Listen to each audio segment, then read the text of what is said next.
Welcome to The Bitter Witness.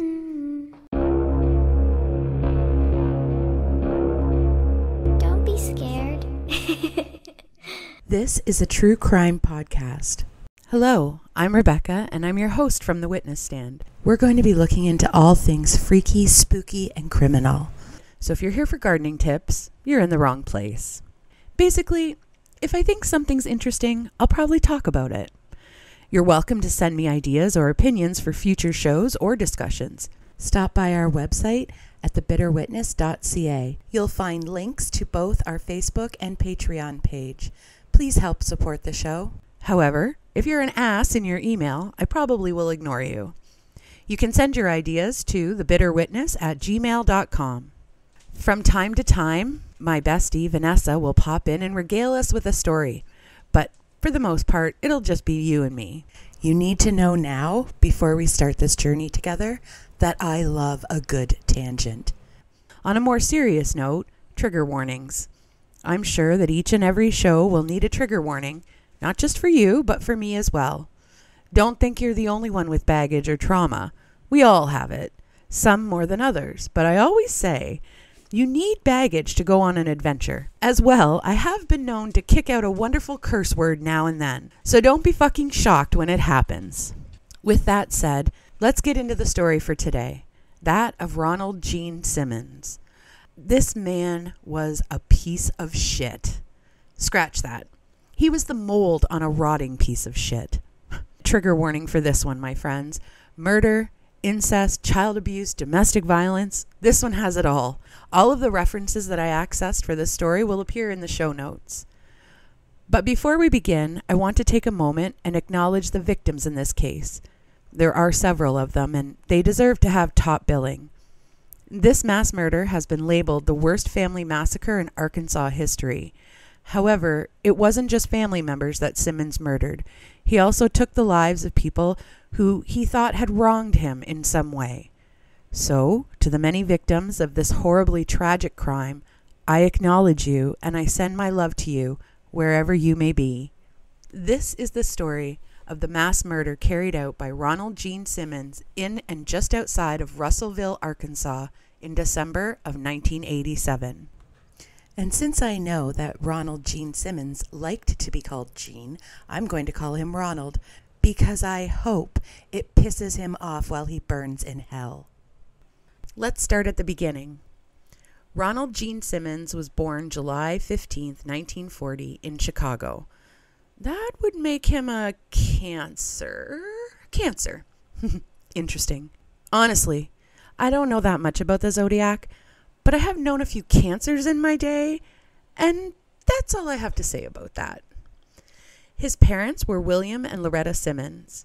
When Ronald was 3 years old, his father William died of a stroke, and within a year, Loretta married a civil engineer of the U.S. Army Corps named William D. Griffin. I'm going to call him William II for now. Because William II was in the military, the family was moved around a lot for his work, and in 1946, they were moved to Little Rock, Arkansas. According to everything that I read, Simmons had a pretty average upbringing. One account stated that he tended to bully some of his classmates, but nothing that would suggest any behavioral problems. The 50s, back when people thought that a child suffering from a little bullying would just toughen them up. On September 15th, 1957, when Simmons was 17 years old, he dropped out of school and enlisted in the U.S. Navy. His first post was at Bremerton Naval Base in Washington, and it's here that he meets his wife Becky. Her full name is Bersabe Rebecca Ulibarri, but everyone calls her Becky, and so will we. After 3 years of dating, Ronald and Becky marry in New Mexico on July 9th, 1960, and they proceed to have 7 children. Now, I looked, but I couldn't find much about Simmons' military career. I was trying to find out where he was posted and what conflicts he had participated in, but the U.S. doesn't have the most accessible military records. I couldn't figure out how they went from Little Rock to Washington to New Mexico and then back to Arkansas. But I would assume that Simmons was shuffled from post to post. I could be very wrong, but it sounds good to me, so we'll go with that for now. What I could find was that Simmons stayed in the Navy until 1963. Then he left the military altogether for about 2 years. According to a couple sources, he had a hard time adjusting to civilian life, and so in 1965, he joins the Air Force. Now, he stays in the Air Force until he retires in 1979, and he retires as a master sergeant. He apparently did at least one tour in Vietnam, and he received a total of 5 medals, one of which was for excellent marksmanship, and another was for the Bronze Star for gallantry during the Vietnam conflict. This medal was given by the Republic of Vietnam to soldiers who showed bravery and gallantry while fighting the enemy. I tried to find some references as to why specifically he had received this medal, but there are no records of Simmons in any of the U.S. military archives that I was able to access. But from everything I've read, he had a great career in the military, unblemished record. I looked up exactly what it meant to be a master sergeant because I have no clue, especially about the U.S. military. Canadian here. And I pathetically don't even have that much knowledge about my own military. According to militaryranks.org, making the rank of Master Sergeant is one of the most significant promotions within the Air Force. It's where a soldier enters the tier of officers, and a Master Sergeant is commanding larger groups of soldiers. So he got a lot of power while he was in there. The website said that Master Sergeant is the 8th highest rank in the Army and Marines, and it is the 7th highest rank in the Air Force of enlisted people. So it was a pretty big deal, and that he was promoted somewhere around the Vietnam conflict seems like an even bigger deal to me. But again, I don't know that much about the Vietnam War. I should really research that someday. Anyway, from the outside, things seemed to be going well for the Simmons family. They'd had a bunch of kids, and Becky was home with the kids, looking after them and the house. That is until Ronald retired from the military. This, in my opinion, is where things started heading for the gutter for Ronald.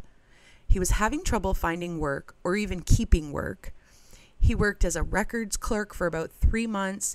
He spent about a year working as a waivers clerk. He worked for 4 months in a pickle factory, and he spent about a year working as a grocery clerk. I tried to figure out for myself which job I would hate more, a pickle factory or a grocery clerk. I was seriously leaning towards pickle factory when I remembered that the U.S. has extreme couponing, and I'm pretty sure it was a thing even back in the 80s, and I think that would cinch it for me. Back then, there were no electronic or computerized scanners, so every coupon would have to be typed in by hand. That alone would probably have driven me over the edge. During his stints as a record clerk, Ronald became obsessed with a woman named Kathy Kendrick, who he worked with at Woodline Motor Freight. He started making advances towards Kathy, which she immediately rejected. Then Ronald started having flowers, cards, and small gifts delivered to Kathy. And again, Kathy rejected all offers from Ronald. Still obsessed, Ronald decided that sitting on her front porch and waiting for her would be the best route to take. He was rejected again, and this time Kathy was angry, and she reported Ronald to her supervisor, Joyce Butts. Just a side note, sitting on someone's front porch and waiting for them to come home, that's kind of stalkery-ish. Just letting you know. That's my tip for today. You're welcome. Joyce, Kathy and Ronald's supervisor, reprimanded Ronald about his unwanted advances towards Kathy, and I think that was when he left Woodline Motor Freight. I could be wrong, again, but I would think that his behavior would be grounds for dismissal. Eventually, Kathy ended up leaving Woodline and found a job as a receptionist at a law office in town. A motivating factor as to why Ronald was making advances towards another woman was that his wife, Becky, refused to sleep with him for the previous 6 years. What happened 6 years earlier was that the family was living in New Mexico, and at that time, Simmons had had an incestuous relationship with his daughter Sheila, which resulted in Sheila becoming pregnant and giving birth to a daughter named Sylvia. I don't think this should be called a relationship, and it's referred to as a relationship in like every single article and book that I read about this case. It wasn't a relationship. It was rape. She was his daughter. A relationship is two people who agree to be together. Even if, and that's a big if, and we can't ever know for sure. Even if Sheila agreed to have sexual relations with her father, he was her father. He was in a position of authority over her. From all that I've researched on this case, Ronald most likely smothered Sheila with flattery and love, grooming her. And Sheila was 18 when she gave birth to Sylvia, meaning she was 17 when she got pregnant by Simmons. She was just a baby. However, eventually, Sheila reported Simmons to the family services in New Mexico, and in August of 1981, he was charged with incest. But it was at this time that Simmons packed up the family and moved them to Arkansas. Once the family had settled in Arkansas, Sheila met a man named Dennis McNulty. He was 9 years her senior, but the two fell in love and married, which allowed Sheila and Sylvia to move out of the family home. However, Simmons felt betrayed by Sheila for falling in love with another man. You see, this just shows how warped his thinking was. He thought that Sheila was in love with him and he was in love with her, and her marrying Dennis was betrayal. So let's talk about what home life was really like for the Simmons family in Arkansas. When they fled New Mexico, they acquired a 13-acre piece of land about 7 miles north of Dover, Arkansas, just outside of the town of Russellville. There, Simmons took 2 mobile homes and somehow connected them to make one larger trailer. He then built a huge wall out of cinder blocks around the house and property.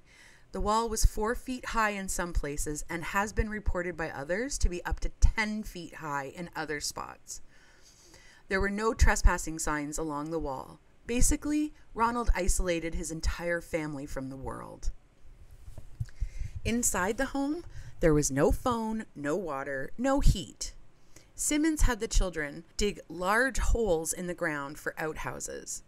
And the house wasn't a spotless home, but a 4-bedroom house with at least 8 people living in it would never be clean. But even a normal mess from a large family pissed Ronald off. If he couldn't find power and authority in his horrible jobs that he had to take to pay for this family, then he was damn well going to have it in his house. Becky was to do the women's work, and the children were instructed to carry out the shit jobs. In Simmons' eyes, they were the low-level infantry, and he was the master sergeant. He monitored any and all phone calls that Becky made on the very few occasions that he would take her into town to allow her to do the laundry. That was usually when she would call her 2 older children who had moved out of the family home. William, they called him Bill or Billy, and Sheila. He also intercepted and read any mail that came to the house, whether it was for him or not. The children weren't allowed to participate in any extracurricular activities or have a sleepover at a friend's home. Hell, they weren't even allowed to walk down the muddy, pothole-filled laneway to the bus unless Simmons was with them. And of course, he was always there to meet them when they got off the bus after school. The weird thing about the control he exerted over the kids, I find weird anyways, is that he would allow friends of the kids to come to their home for a sleepover. Not often, mind you, but he did allow that. But it's inconsistent with his mindset of supreme ruler of the house. Honestly, I think he was grooming one or all of the kids, or maybe their friends for that matter, with the intent of replacing the perceived relationship he lost with Sheila. Or it could just have been that he wanted to keep the kids happy so they would obey him. Honestly, I don't know, but it's messed up either way. One time, Becky wrote a letter to her son Bill. It was a few months before the murders, but it gives you a small glimpse into her state of mind regarding her home life. I'm going to read you the letter. It's very short. I've remembered a lot of what you said. Bill, I am a prisoner here and the kids too. I know when I get out, I might need some help. Dad has had me like a prisoner. That freedom might be hard for me to take. Yet I know it would be great having my children visit me any time, having a telephone, going shopping if I want to, going to church. Every time I think of freedom, I want out as soon as possible. God, she just wanted to live. That's all this woman wanted, to have her family and to live. And this piece of shit took everything right down to the basics of life from her and those kids. You know, this is why we need to offer help to those we think are in a bad situation.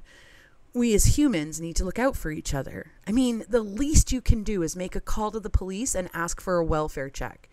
What's the worst that's going to happen? The police will get there and everything's fine? That's awesome. Just think if you were in that situation. If she'd only gotten herself and the kids out, she would have had her freedom and the kids would probably be at a soccer practice right now. And that's not victim blaming, it's just facts. She couldn't get out. He wouldn't allow it. Domestic violence is awful, and those who perpetrate it are the worst pieces of scum, in my opinion. This horrible life for Becky and the kids continues for quite a while. And meanwhile, Simmons is becoming more and more, I don't want to say depressed, because he wasn't depressed. He was an abuser, and he felt like he was losing control. And he was getting angrier and angrier, and that just added to the danger that Becky and the kids were in. Simmons intercepted that letter from Becky to Bill, and he knew she was planning to leave. In his mind, she was conspiring against him with his own son. 6 months before the massacre, Simmons had tried to make amends with some family members. He called a family meeting with Becky, Sheila, and Sheila's husband, Dennis. He wanted to explain his sexual deviances in the past with Sheila and why he had done what he did with her.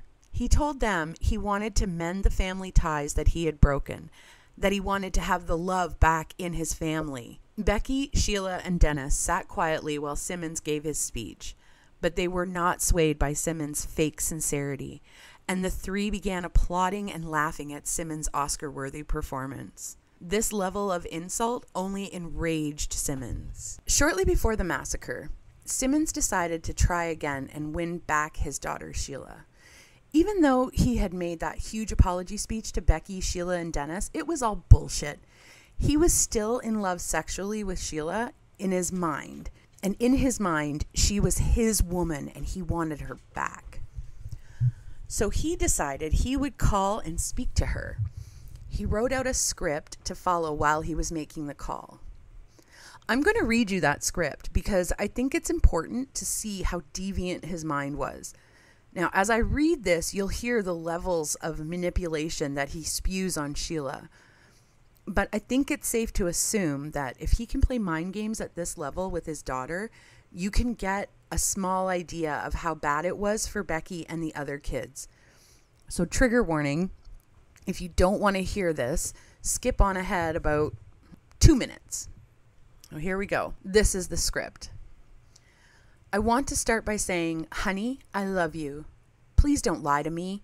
You have lied to me too much already. I love you, and I will go to my grave loving you. You have destroyed me, and you have destroyed my trust in you. Like a fool, I had plans of dedicating my life to making things up to you, and I told you so. But now you have robbed me of that plan. It's too late for that to happen now. You have left me with no hope.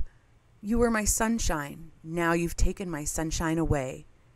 Do you think it was easy last spring getting up in front of everybody and saying what I said, and I got no reaction from you? I sure do hope you think it was worth it being the way you have been. You have caused me a great deal of pain, suffering, sorrow, and loneliness. You claim Dennis won't let you talk to me alone? Well, he is going to regret that, and so are you. In over 968 days, I have kissed you only once. I adored you, Sheila. I cared for you so much, and it really hurts. I miss you so very much, too. Sheila, you have turned your back on me and pushed me out of your life. Time has proven you don't care. You chose to work against me instead of with me. I told you, united we stand, divided we fall. You forget about the little things I have done for you and with you. You were my best friend. You were my confidant. You have given me the best years of my life, but you have also given me the worst years of my life. You are my biggest disappointment in life. If you are trying to hurt me, then you should be very proud of yourself because you have done a very good job of it. You have destroyed me. Dennis thought he was so smart clapping his hands last spring. Listen very carefully to what I am saying. I do not want Dennis to set foot on my property. He turned you against me. You want me out of your life? I will be out of your life. I will see you in hell. My little princess, I may never see you again, and it really hurts. I will end by saying, I love you very, very deeply. Goodbye, my precious sweetheart. Goodbye, my love. Goodbye, goodbye. And that's the end of the letter. That letter, you can just hear how he goes from one extreme to the other. He's not rationally thinking, I love you, I hate you, I'm going to make Dennis pay, I've done everything for you, but you've destroyed me. You've given me the best years of my life, but you've given me the worst. Like, the manipulation in that letter is just disgusting. And that's not even bringing into consideration that it's a father writing a daughter. Moving on. Simmons never made the call. Instead, he placed this letter in a safety deposit box at the People's Bank and Trust Company in Russellville. Later, after the massacre, authorities found the safety deposit box. When they opened it, they found that script and a small note stapled to the script that said, Kathy Michelle Kendrick was a contributing factor. Now, we don't know for sure when he placed that note about Kathy in the safety deposit box, but it was before the massacre, which just shows how he meticulously planned this attack. He wanted that note to be found after his attacks were done. Simmons was realizing that his well-oiled military family machine was coming apart at the seams by this point.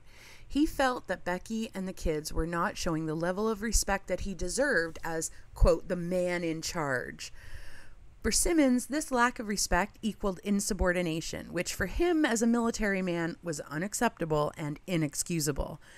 And Kathy Kendrick had humiliated him in the worst way, rejecting him. So Simmons began planning his killings. He planned it out to the last detail. He had a plan of attack and he was ready to carry it out.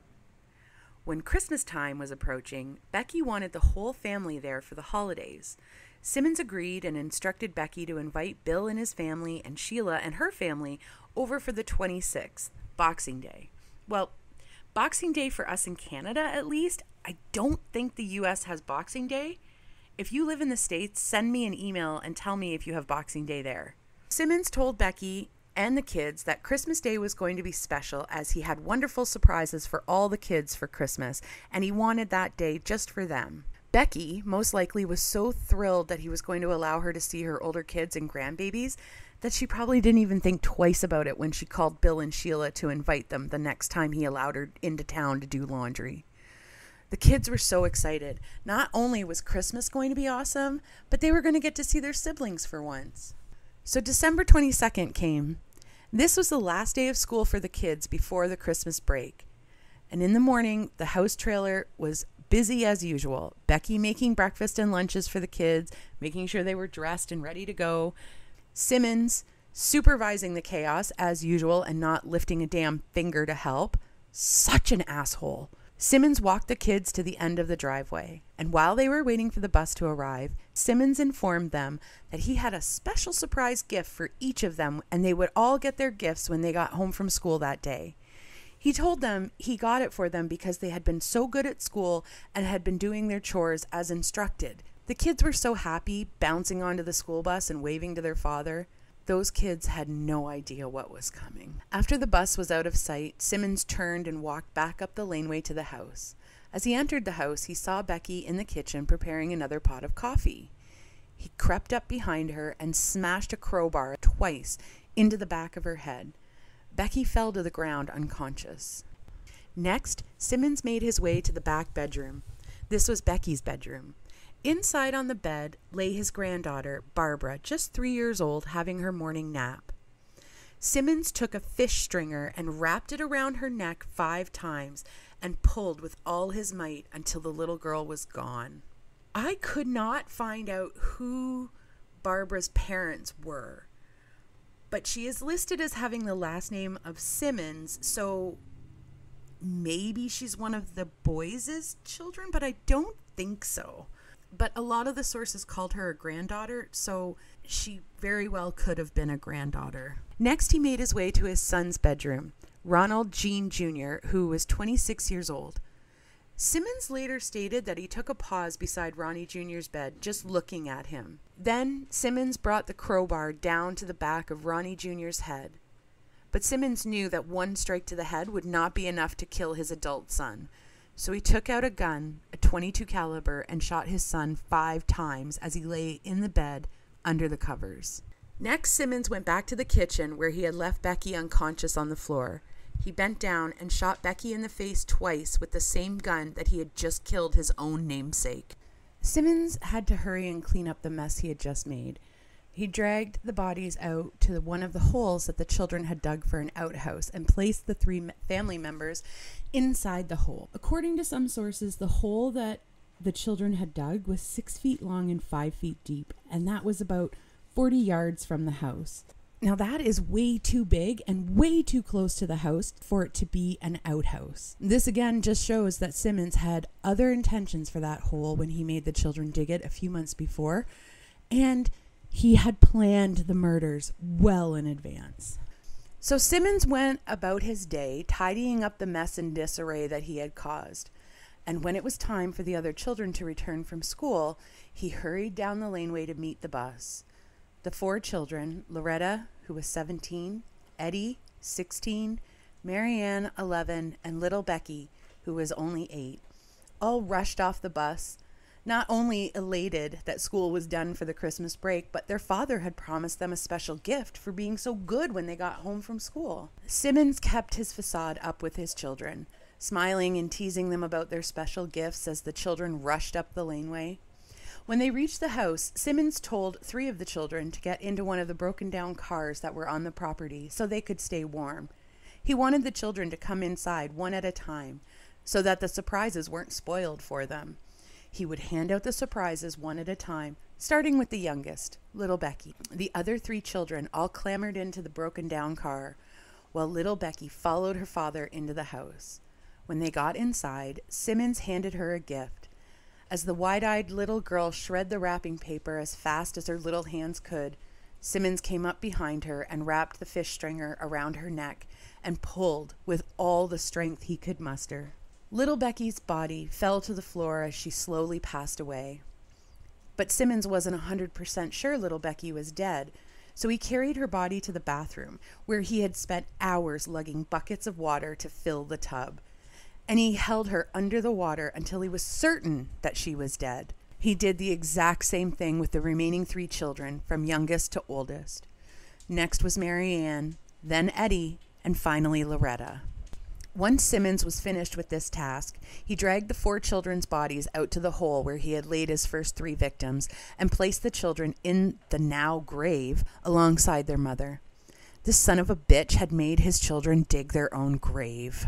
Once he had placed all of his family members inside the grave, lying side by side, all facing the same way, he doused them with kerosene, but he never set them on fire. Later, Simmons would state that he used the kerosene to keep away any scavenging animals, and he thought that the smell of kerosene would mask the smell of decaying bodies. Once he had the bodies doused with the kerosene, he filled the hole with dirt. He then created a grid of razor-sharp barbed wire over the top of the grave, another form of protection from scavengers looking for food. Once the grid of barbed wire was in place, he dragged a large piece of sheet metal from one of the many junk piles and placed it on top of the grave. This next part just shakes me to my core. I mean, the cold, meticulous evil that is Ronald Gene Simmons is just glaringly apparent in this next little part. For the next 4 days, Simmons sat inside his trailer home, waiting for the next phase of his plan to begin. If he spoke, it was only to himself because there was no one else left and no one would come past the no trespassing signs for a Christmas visit. He sat in that house in absolute silence, staring at all the things that would remind him of the family he had just murdered and buried in the backyard. It's just astounding, the level of evil of this man. Now remember, that was December 22nd when he did the first round of killings. Now it's December 26th after the 4 days of him sitting in his trailer. December 26th came. This was the day the rest of his family had been instructed to arrive for the family Christmas celebration. First to arrive was Simmons' son, Bill, who was 23. With Bill came his wife, Renata, who was 21, and the couple's 20-month-old son, William Jr., but everyone called him Little Trey. Bill and Renata were exhausted from the drive, but they were excited to have been allowed to come out and see Becky and the kids. The couple shuffled into the house looking for Becky and the other kids, but the house was eerily quiet. No sounds of Christmas joy. Becky wasn't cooking in the kitchen, and the kids weren't playing with their new treasures they had opened the day before. Immediately, Bill and Renata knew something was wrong, but before either of them could say or do anything, Simmons came up behind them and shot them both several times in the head. Simmons then directed his attention to little Trey, who was screaming, most likely from being dropped from his mother's arms to the floor, maybe from the deafening sounds of multiple gunshots that had broken the silence. Simmons wrapped a cord around the child's neck and pulled as hard as he could until little Trey was gone. Then, exactly like the other children, Simmons took Trey into the bathroom and held the baby under the water until he was absolutely certain the child was dead. With this round of killings, Simmons didn't clean up at all. He left the bodies where they fell in the dining room and little Trey in the bathroom. I don't think he had time to move the bodies around. His daughter Sheila and her family would be arriving shortly to join the festivities. He couldn't risk being seen moving bodies when they pulled in. So Simmons sat inside the house with the dead bodies of his son, daughter-in-law, and grandson, sitting in absolute silence, waiting for his next victims. Later in the afternoon, Sheila and her family arrived at the Simmons home. Now, remember that Sheila's daughter, Sylvia, was the child that Ronald had fathered. In the car were Sheila, 24 years old, her husband, Dennis, 33 years old, and their two children, Sylvia, age 6, and little Michael, only 21 months. Sheila and Sylvia had taken Dennis's last name, McNulty, which was yet another slap in the face as far as Simmons was concerned. Dennis offered to unload all the gifts and accoutrements that the small family of 4 traveled with now, while Sheila and the two children rushed into the house to join the family Christmas that was supposed to be happening inside. Sheila walked into the home and immediately noticed the silence. Puzzled, she removed her coat and that of Sylvia's and headed for the living room. She stopped short when she saw her brother Bill lying dead and covered in blood on the dining room floor. Sheila let out a scream, but it was cut off. Her father came rushing into the room behind her and shot her in the head 6 times. Dennis rushed into the house at the sound of the scream from his wife. He came in only to see his wife lying covered in blood on the floor. Instinctively, he attacked his father-in-law, trying desperately to wrench the gun from his hand. Dennis was unable to overtake Simmons, and in short order, Simmons pushed the gun to Dennis's head and pulled the trigger. 6-year-old Sylvia had fled into one of the bedrooms when her mother had been hurt, and little Michael had either fallen or most likely been dropped from Sheila's arms when the first gunshot entered her head. He was on the floor, screaming and crying for his parents. Simmons found Sylvia hiding in the bedroom, and with a cord strangled her to death. Little Michael suffered the same fate as his sister. The house was silent again. Simmons began placing the bodies exactly where he wanted them to be found when he had completed his plan. Bill and Renata he placed in the dining room. Dennis he placed right by the front door. The 2 babies, little Trey and little Michael, he placed inside garbage bags and carried them out to the trunks of 2 cars that he had left to rust away in the backyard. He placed each grandson in a trunk, shut the lids, and walked back to the house. Sheila, the one who had betrayed him the worst, he placed right by the Christmas tree. He then proceeded to cover Billy, Renata, Dennis, and Sheila with blankets. He made his way back to the bedroom where Sylvia lay dead. He chose a special blanket for his little girl, one with big, pretty yellow flowers on it, one he knew she would love. He turned her over so that she was face down on the bed. Perhaps he did this so he didn't have to see the pain and terror that froze on her face as he had taken her life. This just shows how calculating, determined, and evil this man was. He sat inside that house staring at those Christmas decorations made by his own children and all the presents wrapped under the tree that were never opened for 4 days, and then murdered the rest of his family.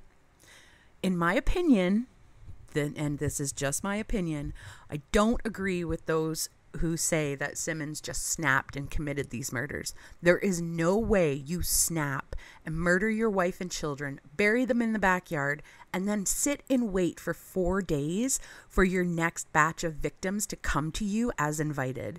This man planned this meticulously. He was the man in charge in his own mind, and he would rather slaughter his whole family than allow them to reject him. He had to retain the power he felt he was losing over his family, and that meant even controlling their destinies. Once Simmons had finished killing everyone that day, he made himself busy by staging the scene exactly how he planned. Then he waited. He waited inside that house of horrors he had created. Simmons waited inside that house in silence, with his entire family dead and with 5 of their bodies inside the house with him, for 2 more days. At exactly 10 a.m. on December 28th, 2 days later, Simmons locked the doors from inside the house and crawled out a living room window. He was wearing a flannel shirt, black leather jacket, and black cowboy hat. He climbed into the driver's seat of one of his son's cars, a brown Toyota, and began driving towards the little town of Russellville. His battle plan was now in the 3rd and final stage. When he reached the town of Russellville, he headed directly for the law office of Peel, Eddy, and Gibbons, located right in the downtown area. He parked the car hastily at the front door to the law office and entered the building without a word or a glance at anyone. His vision zeroed in on the receptionist, Kathy Kendrick, the beautiful young receptionist sitting behind the desk. Kathy looked up, recognized Simpson right away. "Can I help you?" she asked, with as much frost and disdain as she could possibly muster. The tone of Kathy's voice alerted Legal Secretary Brenda Jones, who was located close to Kathy's desk, that something was going on with her. Simmons didn't speak. He simply pulled out his gun and began shooting Kathy. Brenda Jones stated later, "He just kept shooting and kept shooting. I thought he was going to kill everybody in the room." But Simmons simply put his gun away and headed for the front door. Brenda stated that Kathy was still breathing on the floor. She was having severe difficulty breathing, but she was breathing nonetheless. Unfortunately, Kathy succumbed to her injuries shortly after she arrived at the hospital. Simmons returned to his car after exiting the law office of Peel, Eddy, and Gibbons and began driving west, about 20 blocks. His next destination was Taylor Oil, a previous employer. Simmons entered the offices and headed directly to the office of his old boss, Rusty Taylor, who was 38 years old. Simmons found him sitting at his desk working. When Rusty looked up from his work, he was shocked to see Simmons standing in front of him, but before he could get any words out, Simmons fired 2 bullets into his chest. Thankfully, Rusty survived the shooting. Simmons attempted to leave the Taylor Oil building through the loading dock area. Unfortunately, a part-time firefighter and part-time truck driver for Taylor Oil, J.D. Chaffin, was blocking Simmons' way out. Simmons shot J.D. in the eye, killing him instantly. Meanwhile, 35-year-old Julie Money, who had just started as a bookkeeper that day at Taylor Oil, heard the sounds and crept to the door of her office. She slowly opened the door just a bit and saw J.D. lying in a pool of blood and Simmons stepping over J.D.'s body. According to Julie, Simmons had a horrid grin on his face as he stepped over J.D.'s body. As Simmons was stepping over J.D., he saw Julie peeking out from her office. He lifted his gun and shot at Julie in the doorway. Thankfully, the bullet missed Julie's forehead by mere inches. Julie stated that she could feel the heat from the bullet on her head as it flew through her hair. She screamed and fell to the floor, hoping that Simmons would think he had hit her. Julie pulled herself behind a stack of boxes and remained there until Simmons had left the building. The entire attack at Taylor Oil only took a couple of minutes from start to finish. Simmons rushed to the car and began the 3-mile drive to the Sinclair Mini Mart to carry out the next phase of his attack. While driving, Simmons heard a news alert come over the radio. There was a gunman on the loose in town. The police were looking for him. The news alert described the gunman as wearing a black coat and cowboy hat. Simmons removed both the cowboy hat and black jacket he was wearing and replaced them with a blue baseball cap and a blue jacket. So he had to have anticipated this. It just shows how well his plan was thought out. He had a change of clothes in the car with him. He knew he would never be able to go unnoticed to all of the places he needed to go to get his revenge unless he was able to buy himself some time. And sadly, he was able to get the time he needed. Simmons next arrived at the Sinclair Mini Mart, his last job that he had held. Once he had entered the store, he blocked the door so no one would be able to come in and no one would escape. He wanted to make sure his desire for revenge was sated. He found his ex-boss, 38-year-old David Salyer, I believe that's how you say it, sitting at the back of the store with a customer, Tony Carta. Both men were enjoying each other's company and the coffee that sat in front of each of them. Simmons approached the table with his gun drawn and aimed at David. David stated to Simmons, "If this is a robbery, take what you want." Saying nothing, Simmons shot at David and missed. Perhaps in his anger of missing his target, Simmons turned and shot the cashier who was behind the counter, 46-year-old Roberta Woolery. Roberta screamed as the bullet just missed her, and Simmons fired again, this time wounding Roberta in the cheek. Roberta fell back onto the floor behind the counter.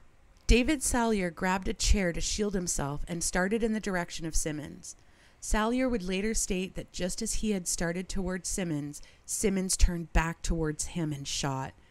David said that his feet fell out from under him and he fell towards Simmons. David threw the chair as hard as he could in the direction of Simmons as he fell. Tony Carta, the customer who was enjoying his morning coffee with David, had run and ducked into one of the aisles of groceries in the store when Simmons began shooting. Tony started throwing cans of pop at Simmons, hoping to distract him from David as he lay on the floor, or maybe just make him go away. But Simmons didn't even seem to notice all the cans of pop flying towards him, or even when they started exploding as they hit him and the floor. Simmons simply turned and left the store. Simmons got back into his car and made his way around the corner to Woodline Motor Freight. Entering through a side door, Simmons ignored everyone else inside the building and made a beeline for one specific office, the woman who had reprimanded him for his advances towards Kathy, Joyce Butts.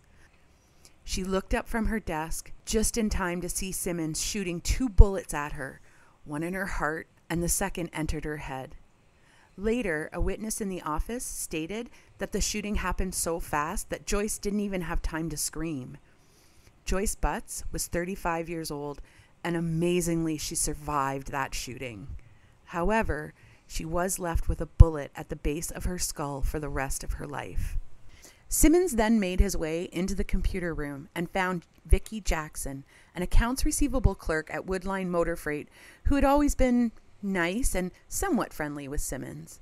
Vicki screamed, "Gene, please don't shoot me! Gene, please don't shoot me!" Simmons grabbed hold of Vicki and placed the barrel of his gun against her temple. As Vicki was bracing herself for the shot, Simmons said, "Don't worry, I'm not going to hurt you. I just came to kill Joyce." And with that statement, Simmons set the gun down on the desk. He turned to Vicki and asked her to call the police. He said, "I've done what I wanted to do, and now it's all over. I've gotten everybody who hurt me." "Get right fucked, Simmons, you piece of garbage." Vicki called the police. When they came, they took Ronald into custody without incident. When he was in interrogation, the police asked Ronald where his family was. Simmons never said a word. His lip started trembling and tears welled up in his eyes. The police immediately headed for the Simmons home. The house was locked up tight except for one living room window, the same window Simmons had climbed out of earlier. Chief Baker from the Russellville police looked inside the house and saw what he believed to be a body on the floor. So Sheriff Boland climbed through the window into the house of horrors. Right away, he saw Sheila and Dennis in the living room, both covered with blankets. But with the amount of blood he saw, he knew they were gone. Next, he entered the dining room and found Bill and Renata, again, both covered with blankets and blood everywhere. Sheriff Boland opened the door to allow officers to search the rest of the home. Next, they found little Sylvia in the bedroom covered with that blanket with beautiful yellow flowers. But the police didn't find the rest of the children or Becky inside the home, so they began searching the 13-acre property. But that day in December in Arkansas, sunset was at 5:06. The search had to be called off until the next morning. The next morning, the search resumed for Becky and the children. Eventually, the police found the piece of sheet metal. They dragged it off the pile of dirt and discovered the grid of razor-sharp barbed wire crisscrossing over the loose dirt. They towed the barbed wire off with a truck and began to dig. The first thing that appeared in the loose dirt was Loretta's t-shirt she had been wearing. It said, "Jesus loves you." They kept digging and found Becky and the other 6 children, just as Simmons had laid them out side by side, all in the same direction. The police continued searching the property for any other victims, and eventually they opened the trunks of the 2 cars resting on the property. There they found the bodies of little Trey and little Michael inside garbage bags, just as Simmons had left them. Simmons was sent for a psychiatric evaluation to determine if he was competent enough to stand trial, and it was determined he was. On May 12, 1988, he was convicted for the murders of Kathy Kendrick and J.D. Chaffin. Simmons received the death penalty plus 147 years for those murders. On February 10, 1989, Simmons was found guilty for the 14 murders of his family and was sentenced to die by lethal injection on March 16, 1989, just 5 weeks after that conviction. During the trial for the murders of his family, the prosecutor entered the letter that Simmons had written to Sheila as a possible motive for the killings. And when the prosecutor began reading the letter, Simmons jumped up and punched the prosecutor in the face and then tried to grab a gun from one of the deputies trying to subdue him. Simmons decided he wanted to be executed as soon as possible. But in the States, I think, and don't come for me if I'm wrong, but there is an automatic appeals process for anyone who has been sentenced to death. However, Simmons rejected this. He insisted that he did not want to pursue any appeals and he just wanted the sentence to be carried out. He stated to the courts that anything short of death would be cruel and unusual punishment on him. You know, I'm not big on the death penalty. I have to be honest. I think it's a case-by-case thing that needs to be looked at. But for someone this fucking evil, I don't think they should give him what he wants. I think he should rot away alone in a cell for the rest of his life. That's what I think. But it's only my opinion. I think he deserves some cruel and unusual punishment. I know that's not the way the law works. I get it. I know. But I think he just deserves it for a little while. It shouldn't be speedy. It should be painful and drawn out. So, because of this, they held a hearing to determine if Simmons was competent enough to waive his appeals.